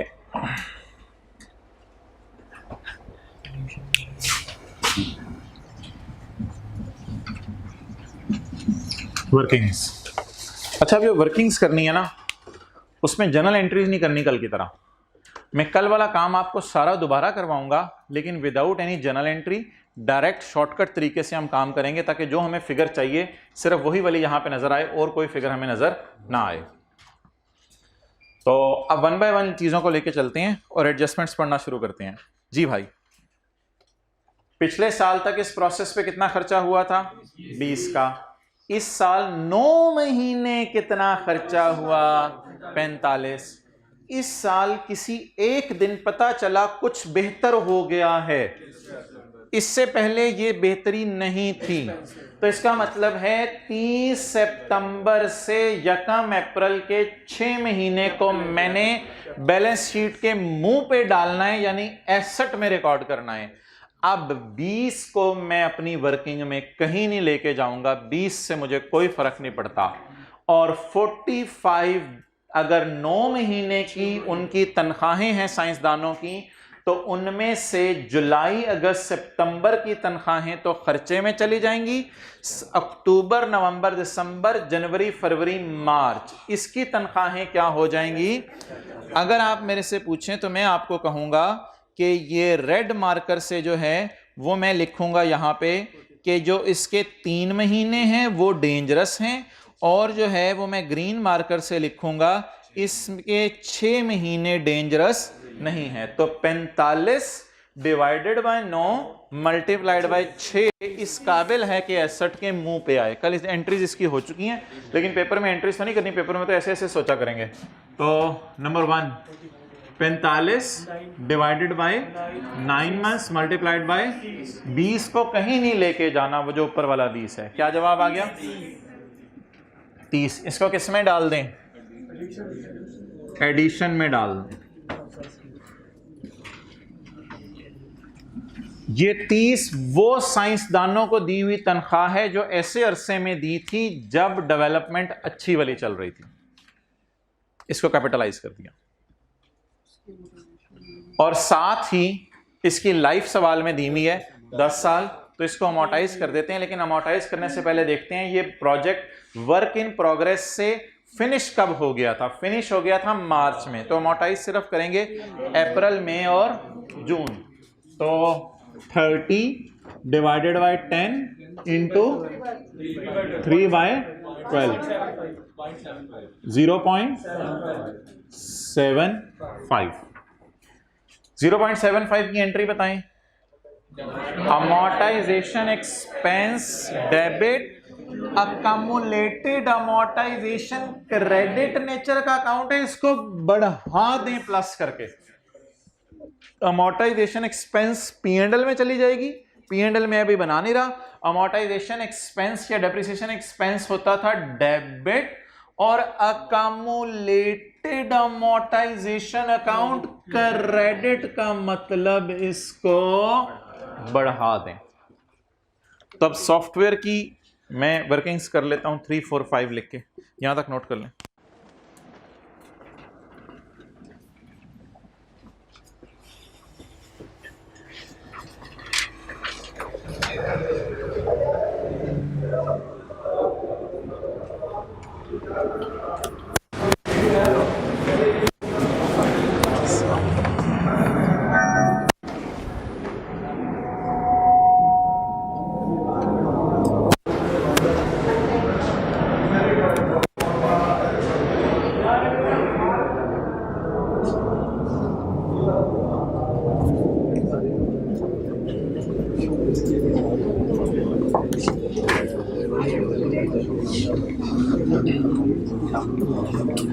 ओके, नेक्स्ट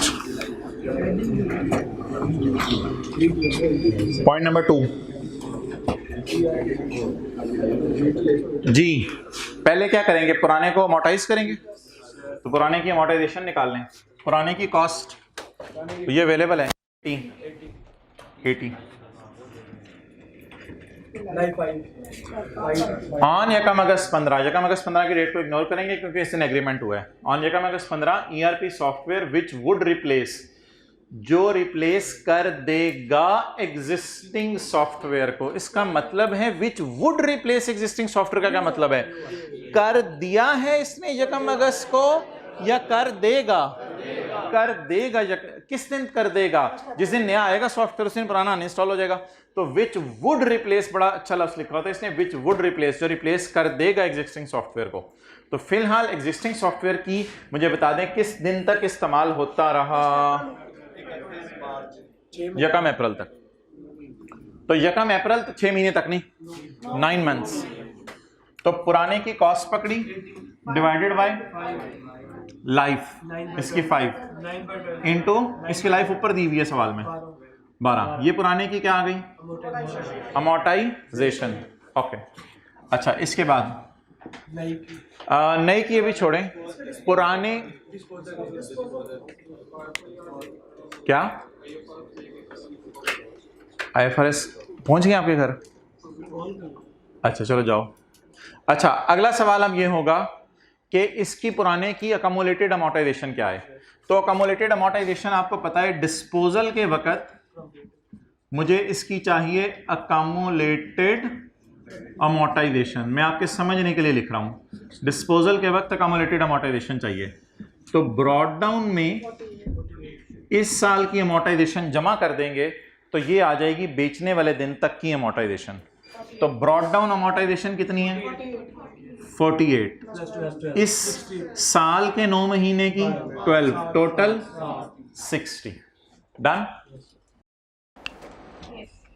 अच्छा अब तीसरी चीज, नया खरीदा, उसकी कॉस्ट 115 जमा 5। 2 को पेपर में इग्नोर कर देंगे, 2 पेपर में कहीं शो करने की जरूरत नहीं।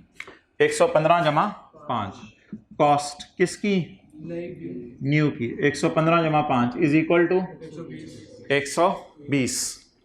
और चौथी चीज, चौथी, अच्छा वो असल में ना इसकी पहली दूसरी तीसरी में कह रहा था। अच्छा जी, पहली चीज, दूसरी चीज, तीसरी चीज, चौथी चीज। अब क्या करना है? न्यू की अमोर्टाइजेशन, न्यू की कॉस्ट लाइफ 10 साल, और न्यू इंस्टॉल कब किया? यकम अप्रैल को। तो अप्रैल में ये वाली वर्किंग आपने पेपर में शो करनी है उसे। वो एंट्रीज नहीं करने बैठ जाना जी, इंटू 3/3। कोई छोटी मोटी कैलकुलेशन हो तो आप इधर भी ब्रैकेट में कर सकते हैं, छोटी मोटी कैलकुलेशन इधर भी ब्रैकेट में कर सकते हैं। जैसे सॉफ्टवेयर की एडिशन है तो आपने उधर शो नहीं करनी तो छोटा सा करके इधर 115 जमा 5 इधर भी शो कर सकते हैं, लेकिन बेहतर है इसको अलग ही रखें आप, ताकि नोट के फॉर्मेट के अंदर प्लस माइनस करना आपको नजर ना आए। अच्छा जी, अब इन सारी फिगर्स को जो है वो पोस्ट करना है, और पोस्ट करने से पहले इनकी जर्नल एंट्री जहन में होनी चाहिए। इन दोनों की जो जर्नल एंट्री है वो आप मुझे बता दें, ये कितनी आ गई है?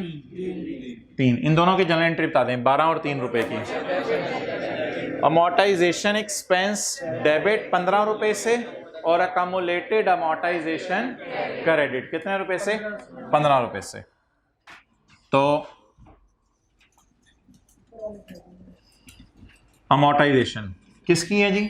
सॉफ्टवेयर की। 12 पुरानों की और 3 न्यू की। इन दोनों की एंट्री क्या हो गई? Amortisation debit, accumulated amortisation credit. ठीक है जी, इस 12 की और इस 3 की एंट्री, अमोर्टाइजेशन डेबिट और accumulated amortisation credit. Accumulated amortisation credit का मतलब है अकामुलेटेड अमोर्टाइजेशन को अकामुलेट करते जाओ, बढ़ाते जाओ, ये अकामुलेटेड अमोर्टाइजेशन क्रेडिट, ये इसकी एंट्री हो गई। डन। अच्छा, अब बता दें इस 60 की एंट्री जो है वो क्या होगी? इस 60 की एंट्री क्या होगी? इस 60 की entry cash debit, accumulated amortisation debit, software old की कॉस्ट क्रेडिट, अगर गेन आया इधर, लॉस आया इधर। अब इस सॉफ्टवेयर को सिर्फ रिडंडेंट किया है, इसका मतलब है इसको बेचा किसी को नहीं, ये 0 हो गया। अकामुलेटेड अमोर्टाइजेशन 60, इसकी कॉस्ट क्योंकि ये एक है वही वाला सॉफ्टवेयर है, वो अनइंस्टॉल कर दिया तो इसकी कॉस्ट 80, लॉस कितना आ गया? 20। अब मोहतरम, ये जो नोट है जिसे हम इंटेंजिबल्स का नोट कहते हैं, नोट कुछ भी नहीं है सिवाय इसके कि एसेट और अकामुलेटेड अमोर्टाइजेशन का लफ्ज जहां जहां आ रहा है एंट्री में उसको पोस्ट कर देना। अब कैश को देख के हम कहेंगे यानी इसको नोट में कहीं लेके नहीं जाना। इसी तरह P&L को देख के हम कहेंगे इसको नोट में कहीं लेके नहीं जाना। हम सिर्फ किसको देखेंगे? ग्रॉस कैरिंग अमाउंट को और अकामुलेटेड अमोर्टाइजेशन को। एसेट कम हो रहे, अकामुलेटेड अमोर्टाइजेशन कम हो रही है, एसेट भी कम हो रहा है, जा हमारे पास से एसेट कम हो रहे, जा अपनी चीजें भी अपने साथ ले जा। तो ना कैश कहीं जाएगा ना P&L कहीं जाएगा, एसेट कम हो गया और अकामुलेटेड अमोर्टाइजेशन कम हो गई। ये 2 चीजें हमारी कम हो गई और यहां पे लफ्ज लिखेंगे जा। एसेट तू भी जा और अपनी बीवी को भी ले जा। ठीक है, एसेट मियां, अकामुलेटेड अमोर्टाइजेशन बीवी।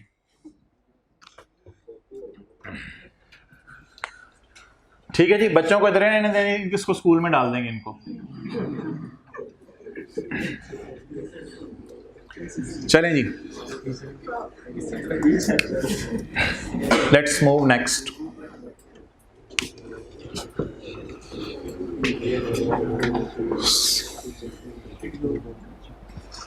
अच्छा, इग्नोर मैंने आते थे पहले थे। पॉइंट 4, तो पॉइंट 4 में एक्सपेंस डेबिट, कैश क्रेडिट। तो एडिशन रह गई, कोई नहीं भाई, आ जाए दोबारा आप जी मोहतरम, रीस्टार्ट कर। ये एडिशन की एंट्री रह गई 120, इंटेंजिबल डेबिट। तो इंटेंजिबल को डेबिट कर दें, एडिशन कितना? 120। अब सवाल में अगली एडजस्टमेंट की तरफ उस तरह चलें धीरे धीरे, किसी को पता भी ना चले। पॉइंट 4, तो एक्सपेंस डेबिट कैश क्रेडिट या इनटेंजिबल बैलेंस शीट के मुंह पे शो कर दें? अगर बैलेंस शीट के मुंह पे शो करेंगे भी तो कोई पूछेगा ये क्या है, आप कहेंगे खुद ब्रांड बनाया है तो IS 38 थप्पड़ मारेगा। अपने बनाए हुए ब्रांड जो है अपने पास रखो अपनी पॉकेट में, बैलेंस शीट के मुंह पे दिखाने की जरूरत नहीं है। अच्छा जी, लाइसेंस की अमोर्टाइजेशन कितनी निकाली आपने? 0.75। तो लाइसेंस की अमोर्टाइजेशन कॉस्ट बोलें 15, लाइफ 10 साल इंटू 6/0.75। क्या एंट्री बनी जी? Amortisation debit, accumulated amortisation credit. Software सोचा था 10 साल साथ देगा, सोचा था जिंदगी साथ देगा, लेकिन इसने कहा मैं 10 साल साथ दूंगा, उसमें से हमारे साल 6 महीने साथ दिया। तो सॉफ्टवेयर कितने लाइसेंस तो लाइसेंस कितने से अमोर्टाइज होगा? 0.75 से। एंट्री बोले amortisation expense debit, accumulated amortisation credit का मतलब बढ़ा दें। अब्दुल्ला भाई पहले तीनों लेक्चर अपलोड हो गए ना दानिश यूट्यूब के ऊपर, पिछले 3 दिन वाले? हाथ खड़ा करके जरा बता दें, इधर किसी को पता है? हाँ हो गए, ठीक है। 2 हुए, तीसरा भी फिर करवा दो ताकि ये जिन्होंने लेट ज्वाइन किया उसको कवर अप कर लें। ओके चलें जी, अमोर्टाइजेशन डालें किसकी डालें? लाइसेंस की। कितनी? 0.75। सॉफ्टवेयर और प्रोसेस लाइसेंस को देख के हंस रहे होंगे तू भी हमारी बिरादरी में आ गया, बड़ा कहता था इनडेफिनेट लाइफ है, ये है वो है, चल साढ़े नाल आ जा। तो अब ये भी इन्हीं की बरादरी से ताल्लुक रखता है। शेख प्राचा भी अब शेख हो गया, और शेख ने कहा मैं 10 साल में खत्म हो जाऊंगा। तो अब मोहतरम सवाल के अंदर कुछ रह गया तो बता दें। हाँ, एक सवाल के टॉप पे अगर आप जाएं तो ब्रांड्स पिछले सालों में अमोर्टाइज हो रहे हैं, तो चाचूस को इस साल नहीं अमोर्टाइज करेंगे, तो ब्रांड्स को इस साल में अमोर्टाइज करेंगे। धीरे धीरे ऊपर आए, ऐसे ऐसे करके धीरे धीरे बाबा। ये ब्रांड कौन से हैं जो बैलेंस शीट के मुंह पे भी नजर आ रहे थे पिछले साल? ये ब्रांड्स कौन से हैं जो पिछले साल बैलेंस शीट के मुंह पे भी नजर आ रहे थे और पिछले सालों में इनको अमोर्टाइज भी कर रहे थे और इनकी लाइफें भी गिवन है? ये कौन से ब्रांड्स हैं? ये वो ब्रांड्स हैं जो खुद नहीं बनाए हुए बल्कि बने बनाए खरीदे होंगे। शायद ये परचेज ब्रांड्स हैं या ये हैं ही परचेज ब्रांड्स। तो ये कल वाली डिस्कशन है हमारी। तो इसलिए ब्रांड्स पिछले सालों में इतना अमोर्टाइज हो चुके हैं, इस साल अमोर्टाइज होंगे, तो स्ट्रेट लाइन के ऊपर हमने अमोर्टाइज करना है। 40 को छुपा दें, ये तो पिछले सालों के अमोर्टाइजेशन है। 200 डिवाइड बाय 10 आजकल क्या आ रहा है? 20। तो मेरे पास इधर नीचे जगह नहीं है, मैं इधर लिख रहा हूँ 0.8 ब्रांड्स की अमोर्टाइजेशन। बोलें तो 200 divide by is equal to 20। ठीक है, इसकी अमोर्टाइजेशन आ गई ब्रांड्स की। यार अगर टाइम आप बचा ना, वैसे तो मेरे ख्याल से निकाल ही लीजिएगा पेपर में, बेटर होगा। इसके साथ छोटा सा वर्किंग 1, वर्किंग 2। अब ये तो इतना छोटा है कि उधर हाइब्रिड वालों को नजर भी नहीं आ रहा होगा, लेकिन कॉन्सेप्ट दे रहा हूँ मैं सिर्फ। वर्किंग 3, 12 किधर है? नहीं 12 तो अब वो उसमें ऐड हो गया ना। और आगे क्या है? ये 15 है, तो 15 कहाँ से आ रहा है? 3 एंड 6 से आ रहा है। इसी तरह अगर आप थोड़ा सा सर्कल लगा के इसको लिख दें तो बेहतर होगा। अच्छा जी, अब ये प्लस माइनस जो फिगर्स को कैसे करना है वो देख लें। अच्छा, ये ना परेशान होइएगा कि इनकी भी तो लाइफ गिवन थी।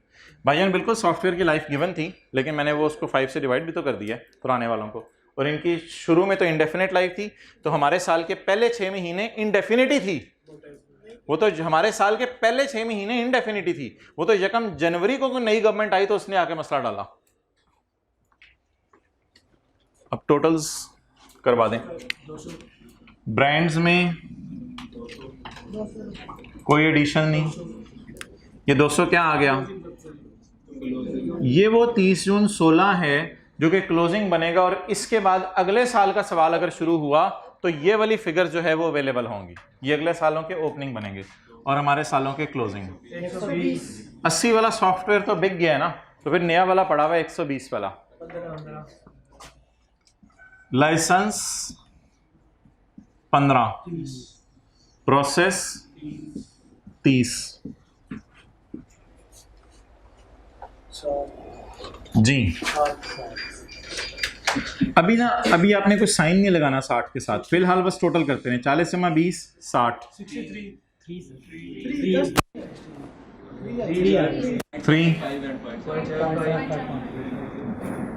0.75 को अगर आप राउंड करके 1 भी लिख देंगे पेपर में तो कोई हरज नहीं है।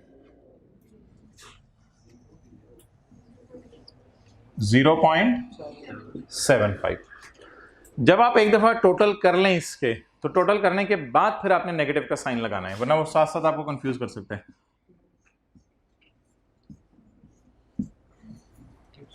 It's time to calculate BV. It's time to calculate CA.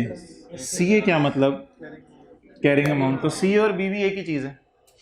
Difficult to, अच्छा तो CA कैरिंग अमाउंट और BV बुक वैल्यू। आप पता नहीं क्या सोच रहे थे। तो CA और BV दोनों एंड पे आएंगे। BV लिख दूं CA लिख दूं? BV okay.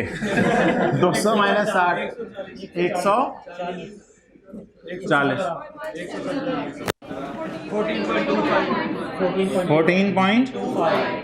14.25 29.25।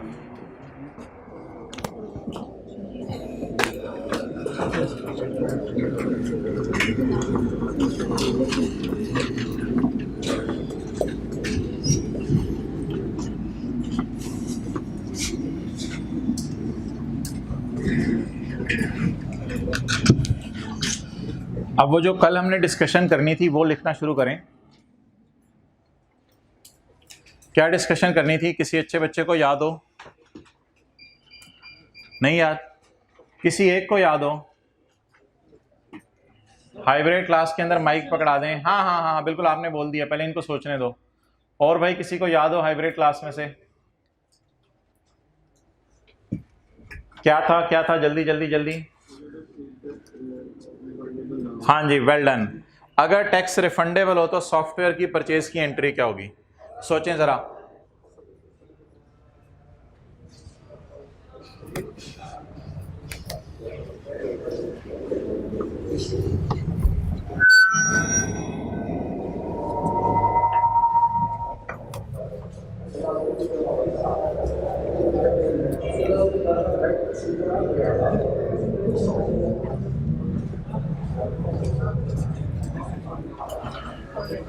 अगर टैक्स रिफंडेबल हो तो सॉफ्टवेयर की परचेज की एंट्री क्या होगी?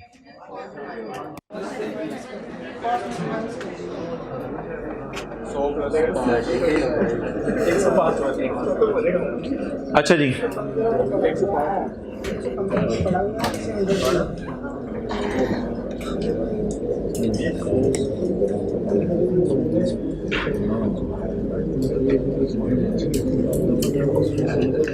अच्छा इसमें एक बात याद रखिएगा कि जब इसमें लिखा हो ना 115 है इंक्लूडिंग टैक्स, तो इसका मतलब है इसमें टैक्स पड़ा हुआ है, इसमें टैक्स पड़ा हुआ है। जैसे आपको पता हो शायद सेल्स टैक्स का रेट पाकिस्तान में 17% है। अब आप आइसक्रीम का डब्बा खरीदें तो आपको आइसक्रीम का डब्बा 200 जमा 17% ऑफ 200 डेट इज 34। तो आपको अपनी जेब से 100 वाले 2 नोट निकालने पड़ेंगे, 10 वाले 3 और एक रुपए वाले 4 सिक्के। तो 234 रुपए आप दुकानदार को देंगे। इस प्राइस को कहते हैं एक्सक्लूडिंग टैक्स, इसको कहते हैं टैक्स, और इसको कहते हैं इंक्लूसिव ऑफ टैक्स। अब करना क्या होता है, हमने निकालना होता है टैक्स, नहीं, हमने निकालना होता है अगर टैक्स ना लगता तो ये चीज कितने की होती। अब अगर पेपर में आपको सिर्फ ये फिगर दे दे, पेपर में आपको सिर्फ ये फिगर दे दे और ये फिगर दे के पेपर में कहे the purchase is made at 234 including 17% tax, इसका मतलब होगा इसमें 17% टैक्स पड़ा है, इसमें 17% टैक्स। अब अगर इसमें टैक्स ना पड़ा होता तो ये फिगर कितने पे होती, उसके लिए मैं एक कैलकुलेशन करूंगा, 234 डिवाइडेड बाय 117 मल्टीप्लाइड बाय 100। अगर आप 234 को 17% से मल्टीप्लाई करेंगे तो कैलकुलेटर पे देखें ऐसी अजीब सी फिगर आ रही है कि कैलकुलेटर पॉइंट्स में चला गया है। अगर आप 234 को शर्माते शर्माते 17% से मल्टीप्लाई कर दें तो जवाब आ रहा है 39.7। ये तो टैक्स है ही नहीं, टैक्स तो हमने कितने रुपए निकाला है, 34 रुपए निकाला है।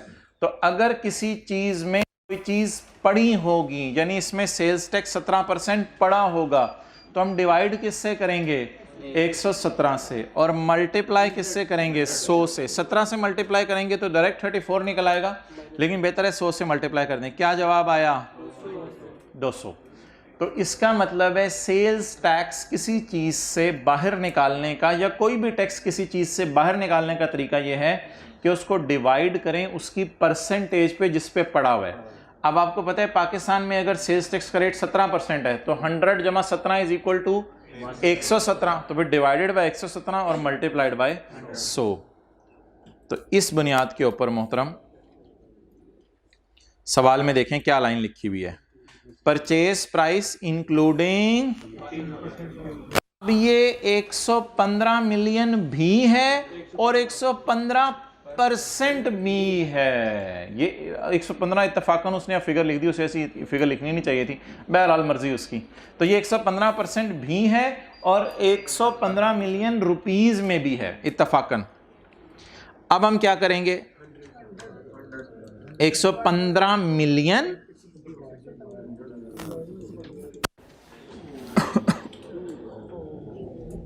तो 115 मिलियन पड़ा है 115% पे, हमें इसमें कितना चाहिए 100%, तो वो आ गया ₹100 मिलियन, ₹100 मिलियन आ गया। क्लियर।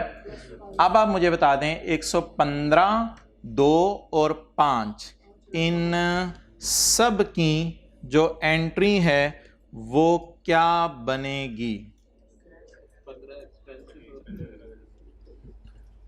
अब एंट्री में आपके सामने लिखने लगा हूं, सॉफ्टवेयर में 100 जाएगा या 115, 100 जाएगा, सॉफ्टवेयर में 100 जाएगा।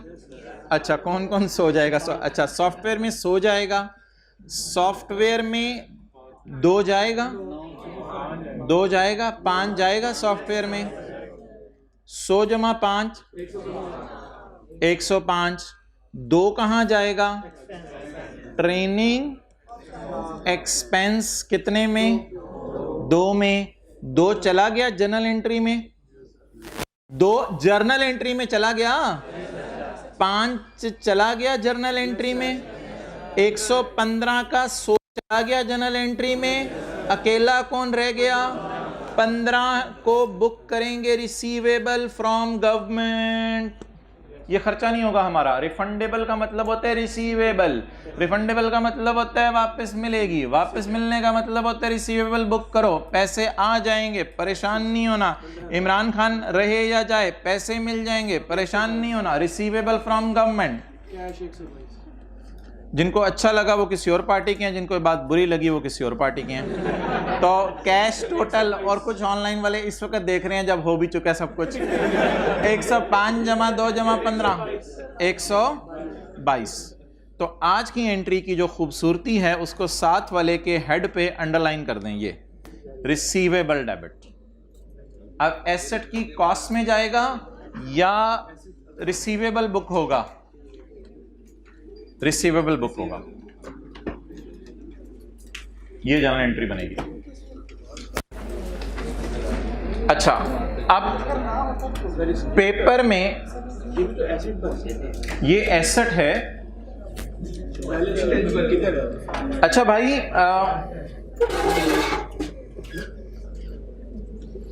ये भाई पूछ रहे हैं कि ये रिसीवेबल भी तो एसेट है। ये भाई पूछ रहे हैं ये रिसीवेबल भी तो इस रिसीवेबल को अगर एसेट ही है तो 105 जमा 15 कितना बना? 120। तो 105 जमा 15 कहते हैं इधर 120 ही आना है। तो जब इधर 120 ही आना है तो फिर फर्क क्या पड़ेगा? तो इनके लिए मैं वो तारीखी फिक्रा बोलने लगा हूं जो कल 2 दफा बोला था, आज भी 2 से 3 दफा बोला है। नोट तो कुछ भी नहीं है सिवाय इसके के एसेट अकाउंट और अकोमोलेटेड डेप्रिसिएशन या अकोमोलेटेड अमोर्टाइजेशन अकाउंट की स्टेटमेंट फॉर्म में प्रेजेंटेशन है। तो ये रिसीवेबल एसेट्स है जो करंट एसेट में नजर आएगा, इसे फिक्स्ड एसेट में डालेंगे तो डेप्रीशिएट हो जाएगा, इसलिए इस 15 को यहां नहीं डालेंगे। अब कॉस्ट कितनी लेंगे? 105। अच्छा, अब पेपर में क्या करेंगे? इसको रिफंडेबल एज्यूम करेंगे या नॉन रिफंडेबल एज्यूम करेंगे? अब बच्चों की तरह मैं ये नहीं आपको आइंदा बताया करूंगा कि अगर रिफंडेबल लिखा होगा तो रिफंडेबल ही ले लेंगे, अगर नॉन रिफंडेबल लिखा होगा तो नॉन रिफंडेबल ही ले लेंगे। ये तो ऑब्वियस सी बात है, अगर रिफंडेबल लिखा होगा तो रिफंडेबल लेंगे, नॉन रिफंडेबल लिखा होगा तो नॉन रिफंडेबल लेंगे। लेकिन अगर सवाल खामोश होगा तो फिर ऐसी सूरत में वो काम करेंगे जिसमें आसानी हो। तो फिर हम इसको क्या एज्यूम करेंगे? नॉन डंडेबल, नॉन रिफंडेबल एज्यूम करें। ये वापस कोई नहीं मिलना, और आप इन चक्रों में मत पड़ेंगे। इमरान खान से वापस मिलेगा, अगलों से भी वापस कोई नहीं मिलना ये इंशाल्लाह। तो आप इसको एसेट की कॉस्ट में ही डाल दें और आहिस्ता इसको डेप्रिशिएट करें, ये आपका खर्चा है।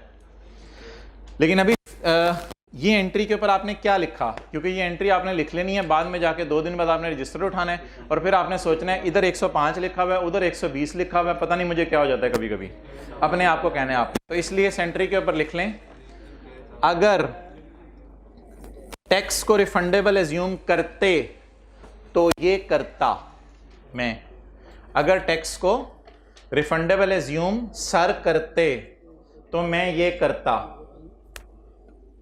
और फिर आई क्या वो करता।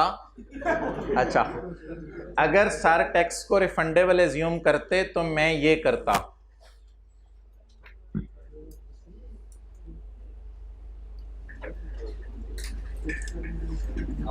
ओके,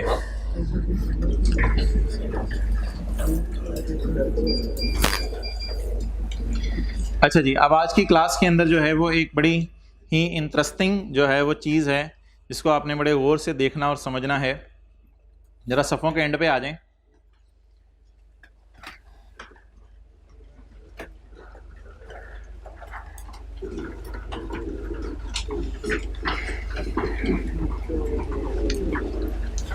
अच्छा, आप लोगों ने ना स्क्रीन की तरफ देखना है, आप लोगों ने अपने सफ़ों की तरफ नहीं देखना, क्योंकि आप शायद नज़रों की हिफाजत ना कर पाएँ और आंसर पे आपकी नज़र पड़ जाए।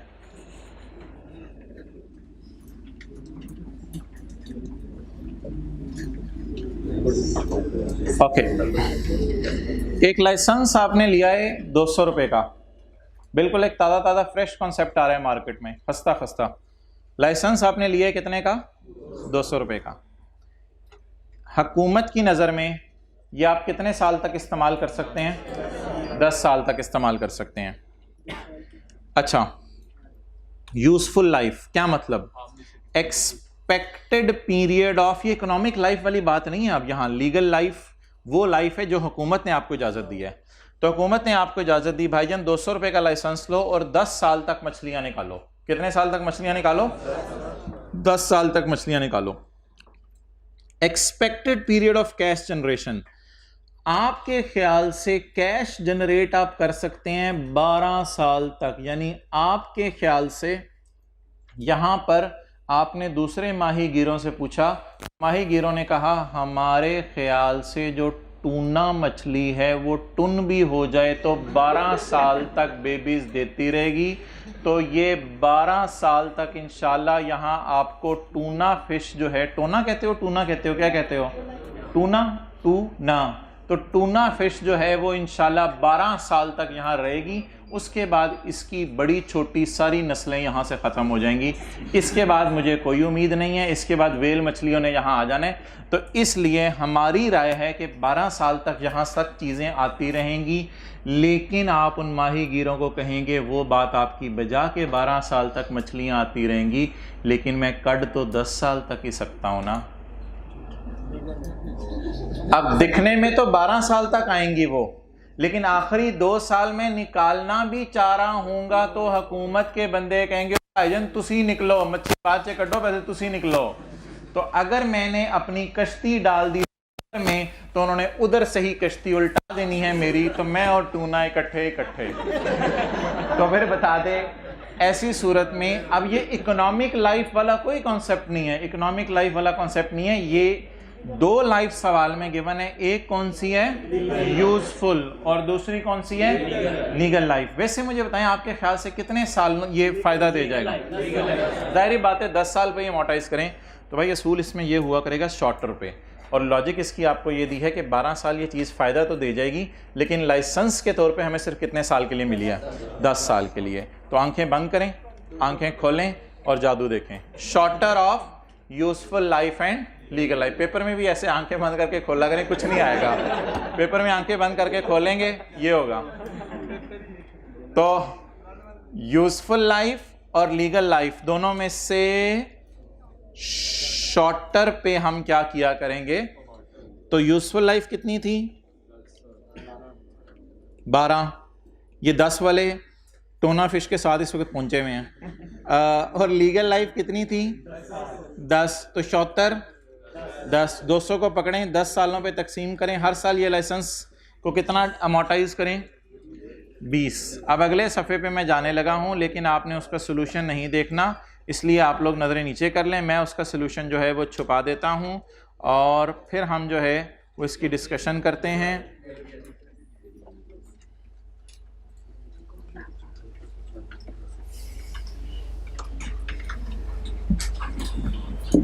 भाई जनाब थोड़ी सी टेंशन चाहिए। डिसीजन मेकिंग का एक कॉन्सेप्ट आने लगा है, डिसीजन मेकिंग का एक कॉन्सेप्ट आने लगा है कि डिसीजन आपने लेना है। इसमें ना ये जो मिसाल है इसमें मैंने आपको यूजफुल लाइफ भी दी है और लीगल लाइफ भी दी है। लीगल लाइफ का मतलब है कि 10 साल तक आप जो है वो बटेर का शिकार कर सकते हैं जंगल में जाके, और लेकिन जंगल वालों से पूछा, जंगली लोगों से, कि भाईजान इधर क्या हालात हैं? उन्होंने कहा 12 साल तक इंशाल्लाह यहाँ पे तीतर बटेर आएंगे, आप टेंशन ना। लेकिन आप खुद बटेर 10 साल तक बन सकते हैं, तो फिर 12 साल का आपको फ़ायदा क्या होगा? ये बात की थी। लेकिन अब मैं एक ऐसा कॉन्सेप्ट डिस्कस करने लगा हूँ जिसमें मैं लीगल लाइफ दूंगा, यूजफुल लाइफ नहीं दूंगा। अब जो अगला सवाल आने लगा है उसमें मैं लीगल लाइफ दूंगा लेकिन यूजफुल लाइफ, ये सबसे इंपॉर्टेंट कॉन्सेप्ट है, बड़ी गौर से समझना है। अच्छा, इसमें लीगल लाइफ होगी लेकिन यूजफुल लाइफ नहीं होगी। अच्छा, लेकिन लीगल लाइफ में एक छोटी सी और तफसील होगी कि हुकूमत को आप कहेंगे जाके, मिसाल के तौर पे, यार हुकूमत 10 साल की इसकी लीगल लाइफ है, 10 साल जब मैं ये लाइसेंस इस्तेमाल कर लूंगा तो मुझे इस लाइसेंस को रिन्यू कराने दोगे? क्योंकि ऐसा कॉन्सेप्ट IS 16 में तो नहीं होता था। आपने AC खरीद लिया तो खरीद लिया, आप रिन्यू क्या कराने, वो है ही आपका। लेकिन लाइसेंस में अगर आप 10 साल के लिए लाइसेंस खरीदें तो हो सकता है हुकूमत आपको क्या इजाजत दे दे कि आप उस लाइसेंस को क्या करवा लें, रिन्यू। अब मैं लीगल लाइफ वाली बात को थोड़ा सा बढ़ाने लगा हूं, और अगली मिसाल में क्या चीज नहीं दे रहा, यूजफुल लाइफ नहीं दे रहा। A company purchased a license for 6 years। कितने अरसे के लिए लाइसेंस खरीदा है?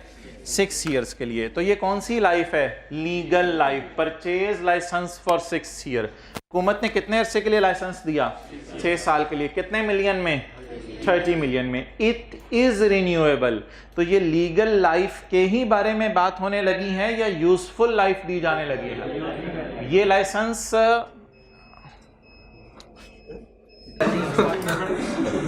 रहे भी है ना थोड़े से। अच्छा, शुरू कर दिया। तो लीगल लाइफ कितने साल अवेलेबल है? 6 साल। लेकिन यूजफुल लाइफ नहीं दी हुई कि ये एसेट फायदा कितना देगा, ये नहीं बताया हुआ। लेकिन एक बात बताई हुई है, it is renewable for further 4 year, से अगले 4 साल के लिए रिन्यू हो जाएगा। Calculate the legal life. अभी आपने कैलकुलेट क्या करनी है? Legal life. 6 साल के लिए ये लाइसेंस है मेरे पास, मिसाल के तौर पे 2001, 2001, 2002, 2003, 2004, 2005, 2006, 2006 तक मैं जो है वो जाके शेर का शिकार जंगल में कर सकता हूं। लेकिन हुकूमत ने कहा कि अगर तुम चाहो तो 2007, 8, 9, 10 4 साल के लिए और भी जाके शेर का शिकार कर सकते हो। बहुत से शेर हैं आजकल जो है मुस्लिम, तो बहुत से शेर हैं, तो तुम 4 साल तक जाके शेर का शिकार और भी कर सकते हो। Calculate the legal life. Legal life बताएं, एज्यूमिंग के 6 साल के एंड पर मुझे लाइसेंस रिन्यू करवाना पड़ेगा 14 मिलियन पे। अब आप मुझे बताएं 2001, 2000 मैं खड़ा हूंगा पहले साल के पहले दिन, खड़ा हूंगा पहले साल के पहले दिन और वहीं सोचूंगा कि मेरा प्लान क्या है, मेरा इरादा क्या है। अच्छा, अब आप मुझे बताएं कि मैं 2001 के स्टार्ट पे खड़ा हूं और मैं अब 2001 के स्टार्ट पे खड़े होकर डिसीजन ले रहा हूं कि 2001, 2, 3, 4, 5, 6, 2006 तक के लिए मुझे 30 मिलियन देना है, और उसके बाद अगर 2007, 8, 9, 10 में भी मैं शेयर का शिकार करना चाहता हूं तो फिर मुझे कितने मिलियन देने हैं? 14 मिलियन। अब आप मुझे बताएं, अगर मैं 14 का 30 से कंपैरिजन करूं, भाईजान आपने लाइफ का कंपैरिजन नहीं किया करना, आपने 4 को 6 से कंपेयर नहीं किया करना, आपने इसका इससे कंपैरिजन करना है। एक लफ्ज मैं बोलने लगा हूं, अगर मैं 30 का 14 से कंपैरिजन करूं तो क्या 14 30 के सामने बहुत सस्ता है? बोले बोले बोले, बहुत सस्ता है। ओह यार कोई गल ही नहीं, 14 मिलियन 30 के मुकाबले में बहुत सस्ता नहीं है। एक लफ्ज मैंने आप बोले, इस पे अपने फोकस करना है। बहुत सस्ता है 14 30 के सामने, ठीक है। अगर उधर 30 बंदे आए हो, इधर 14 बंदे आए हो, तो मुकाबला तो करने की कोशिश करेंगे। पहलवान उधर से 30 हो, इधर से पहलवाने 14 हो, तो मुकाबला तो करने की कोशिश करेंगे। तो क्या 14 30 के सामने खड़ा तो हो जाएगा ना? क्या ये 14 30 के सामने बहुत बहुत छोटा है, मिनिमल है, ना होने के बराबर है? होने के बराबर है, अच्छा खासा है, इसको टफ टाइम देगा। क्लियर? रुपीस को कंपेयर करना है, सालों को कंपेयर। और मैं यहां खड़े होकर सोचूंगा भाईजान इतना बड़ा खर्चा करना है, इतना बड़ा 14 मिलियन होने की वजह से नहीं कह रहा, 14 बिल मुकाबला 30 कह रहा हूं। हो सकता है इधर 30 मिलियन की जगह 3000 मिलियन होता। अगर इधर 30 मिलियन की जगह 3000 मिलियन होता, उधर से 3000 पहलवान आए हो, इधर से 14 पहलवानियां आई हो, तो उन्होंने क्या लड़ना है उधर? जान दे यार, चल। तो 30 के मुकाबले में 14, बताएं बताएं, मैं कह सकता हूं ना होने के बराबर है? नहीं नहीं, होने के बराबर है। अपनी वर्थ रखता है कुछ? इसका मतलब है अभी कोई बोल्ड डिसीजन ना लेके मैं रिन्यू कराऊंगा, अभी कोई डिसीजन ना ले मैं रिन्यू कराऊंगा। और क्या एज्यूम कर लें यार मैं नहीं रिन्यू करवाऊंगा, वो देखी जाएगी, जब कभी 6 साल का एंड आएगा तो देखी जाएगी। अब मुझे बता दें मैं क्या करूं, मैं सोचूं रिन्यू कराऊंगा या नहीं कराऊंगा। मेरे ख्याल से तो महंगा रिन्यू हो रहा है, एक तरह का महंगा का मतलब ये नहीं कि बहुत महंगा रिन्यू हो रहा है, मतलब ये कि 30 के मुकाबले में 14 की मुझे कोई कीमत लग रही है, इसलिए पता नहीं मैं रिन्यू कराऊं या ना कराऊं। इसलिए फिर लाइफ पहले दिन से ही मैं क्या ले लूं, 30 को 6 से डिवाइड करूं या 6 जमा 4 10 से? 6 से डिवाइड करें। अगली जरा बात आपने देखनी है, बिल फर्ज सवाल में लिखा होता, बिल फर्ज सवाल में लिखा होता कि आप 30 मिलियन देकर 2001, 2002, 2003, 2004, 2005, 2006 30 मिलियन देकर आप 6 साल तक शेरों का शिकार करें। और फिर आपने काम करना है, आपने 2007, 8, 9, 10 अगर इसमें भी आप शेरों का शिकार करना पसंद करेंगे तो फिर ऐसी सूरत में इधर ऐसी सूरत में आप सिर्फ 1 मिलियन दे दीजिएगा तो बिजनेस का ओनर अपने दूसरे पार्टनर के हाथ पे हाथ मारेगा, ठीक के रख काम को, बैठ जा जाके 30 मिलियन दे के 6 साल फायदा और सिर्फ 1 मिलियन दे के जो है वो 4 साल फायदा मिल रहा है। तो ऐसी बम्पर ऑफर कोई जाहिली इग्नोर करेगा। तो ऐसी बम्पर ऑफर को हम एक्सेप्ट सोचेंगे कि टाइम आने पे इंशाल्लाह मैं ज़रूर इस ऑफर को एक्सरसाइज करूंगा। मिसाल के तौर पे अभी हो कि जी अभी आप इस सेशन में फलां सब्जेक्ट के 20,000 दे दें और फिर जब अगली दफ़ा सेशन शुरू होगा तो अगले सब्जेक्ट के आपने जो है वो 14,000 रुपये देने हैं। तो आप कहेंगे वो भाईजान उस वक्त आएगी तो देखी जाएगी, पता नहीं मार्केट क्या बनेगी, बाकी कॉलेजेस क्या कर रहे होंगे, वो उस वक्त आएगी तो देखी जाएगी। लेकिन अगर आपको ये कह दिया जाएगा FR1 के अगर आज आप 20,000 देते हो तो उसके बाद जब आपने FR2 पढ़नी होगी तो उस वक्त 1,000 दे दोगे, तो उस वक्त आप इस ऑफर को खुशी से एक्सेप्ट कर लेंगे। तो बताएं अगर 1 का मुकाबला 30 से किया जाए, यानी आप जो है वो जहन के अंदर ये लेके आए कि इधर जो है वो मिसाल के तौर पे जो है वो 30 पहलवान खड़े हैं और 30 पहलवान खड़े हैं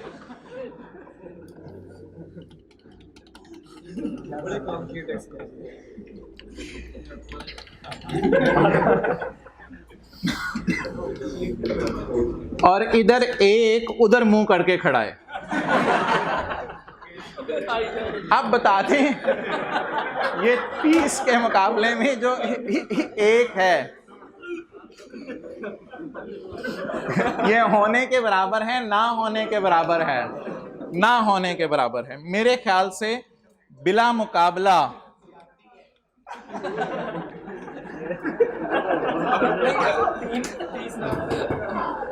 तो अब अगर आपको ये कहा जाए कि 6 साल के लिए आपको 30 मिलियन देने हैं और 4 साल के लिए आपको सिर्फ 1 मिलियन देने हैं, तो आप क्या पहले दिन खड़े होकर सोचेंगे कि इंशाल्लाह यार मैं तो रिन्यू कराऊंगा ही कराऊंगा? तो फिर ऐसी सूरत में आप लाइफ कितने साल लें? 10 साल लें। लेकिन मोहतरम इस पॉइंट को कल मैं रिवाइज कराऊंगा और पॉइंट क्वेश्चन 6 पे अप्लाई कराऊंगा। ऑनलाइन वाले स्पेशली उनको कोई भी सवाल पूछने की ज़रूरत नहीं, आप हजरात को भी परेशान होने की ज़रूरत नहीं। जो भी सवाल है इस बारे में वो इंशाल्लाह अगली क्लास में पूछिएगा।